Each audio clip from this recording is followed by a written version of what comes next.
मेहंदी लगा के रखना, डोली सजा के रखना, मेहंदी लगा के रखना, डोली सजा के रखना, लेने तुझे ओ गोरी आएंगे तेरे सजना।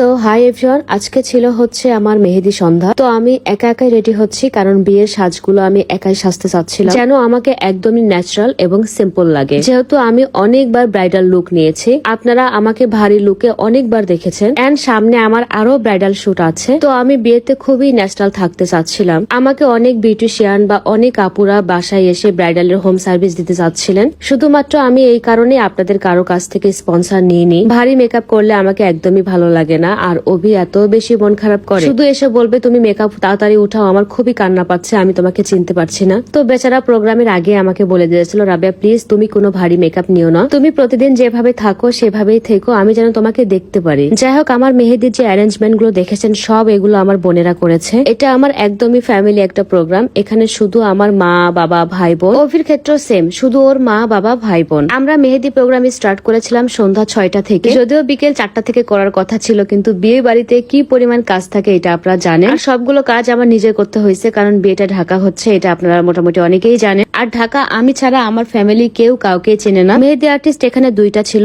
একজনকে নিয়ে এসেছিলাম আমার বোনদেরকে মেহেদি দিয়ে দেওয়ার জন্য, আর আরেকজন সে তো এমনি আসতো, কারণ সে আমার ফ্রেন্ড, ছোট বোন দুইটাই। সে আমাকে অনেক আগে থেকে বলে রেখেছিল যে তোমার বিয়েতে মেহেদি কিন্তু আমি পড়াবো, আর সে খুব সুন্দর মেহেদি পড়ায় এবং সে খুব ফাস্ট মেহেদি পড়ায়। আপনারা ঢাকায় যারা আছেন তারা যদি আপনারা আপনাদের কোনো প্রোগ্রামে মেহেদি পড়তে চান, তার কাছ থেকে পড়তে পারেন। তার পেজটা আমি আমার ক্যাপশনে মেনশন দিয়ে দিব। বাকি ভিডিও আপনাদের সাথে শেয়ার করব ছোট্ট একটা স্কিন কেয়ার ভিডিওর পরে। আজকে আমি আপনাদের সাথে কথা বলবো কাকলি বিজনেস শপের প্রিমিয়াম স্যাফরন হোয়াইটেনিং সোপ নিয়ে। জীবনে অনেক সাবান ব্যবহার করেছেন, কিন্তু একবার হলেও প্রিমিয়াম স্যাফরন এই হার্বাল সাবানটি ব্যবহার করবেন। আশা করি আর নতুন করে কিছুই ব্যবহার করতে হবে না। একটা সাবান ব্যবহার করলেই আপনি একদম নিজের মনের মতো ফর্সা হয়ে যাবেন। পাশাপাশি আপনার স্কিনে যদি কোনো ব্রণের দাগ বা কালো ছাপ থাকে সেটাও পুরোপুরি দূর হয়ে যাবে। প্লাস আপনার স্কিনটা অনেক বেশি নমনীয়, মসৃণ এবং অনেক বেশি টান টান করে ফেলবে। যাদের মুখ অনেক বেশি ফর্সা, সে তুলনায় বডি কালো, তারা এই সাবানটি বডিতেও ব্যবহার করতে পারবেন। স্পেশালি যাদের স্কিন একদমই ড্যামেজ হয়ে গেছে তাদের জন্য এই সাবানটি অনেক বেশি ইম্পর্টেন্ট। অরিজিনাল প্রিমিয়াম স্যাফরন এই সোপটা কিন্তু আপনারা একমাত্র কাকলি বিজনেস শপে পেয়ে যাবেন। কাকলি বিজনেস শপের পেজ লিংক আমার ক্যাপশনে দেওয়া আছে।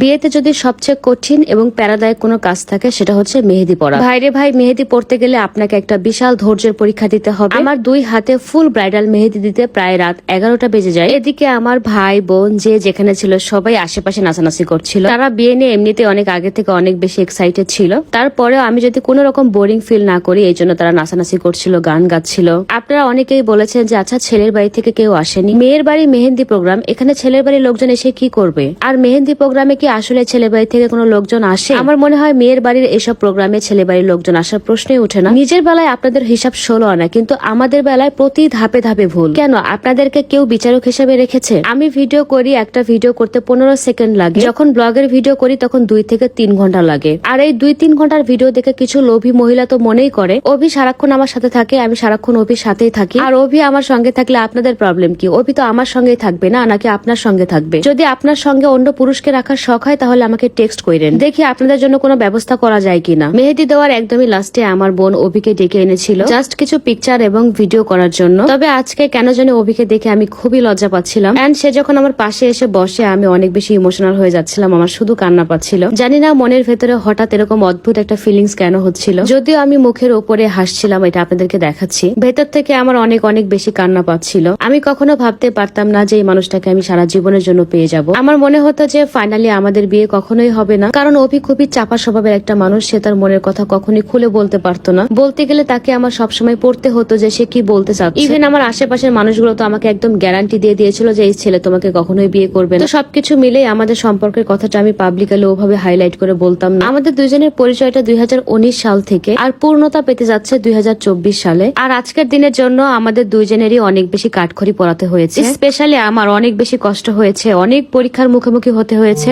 কত যে কথা শুনতে হয়েছে এই মানুষটাকে নিয়ে আমার। পৃথিবীর যে যাই বলুক না কেন, অভি আমাকে সবসময় একটা কথা বলতো, আমি তোমাকে বিয়ে করব এবং আমি তোমার সাথে সারা জীবন থাকবো, এন্ড তোমার আশেপাশের মানুষ আমাকে নিয়ে যে ভুল ধারণা করেছে সেগুলো আমি সব মিথ্যা প্রমাণ করে দিব। ফাইনালি সে তার কথা রেখেছে, সে আমাকে প্লাস আমার আশেপাশের মানুষকে মিথ্যা প্রমাণ করেই দিয়েছে। বাকিটা এখন আল্লাহর হাতে, আমার ভাগ্যে যেটা আছে সেটাই হবে। আমি আমার এই সম্পর্কটা আমার শেষ জীবন পর্যন্ত নিয়ে যেতে চাই। এই মানুষটার সাথে আমি একদম বুড়ো বুড়ি হতে চাই। আমার প্রোগ্রামের দিনে সবাই অনেক নাচানাচি করেছে, যেটা আপনারা দেখেছেন। তবে এখানে সবগুলো আমরা ভাই বোন কাজিন। আপনারা অনেকে এটা নিয়ে নেগেটিভ কমেন্ট করছেন। আপনারা ভাই বোন এক জায়গায় হলে কি আনন্দ মজা এগুলো করেন না? ঠিক আমরাও এমন করেছি। তো আমাদের জন্য সবাই দোয়া করবেন। Tata and take care.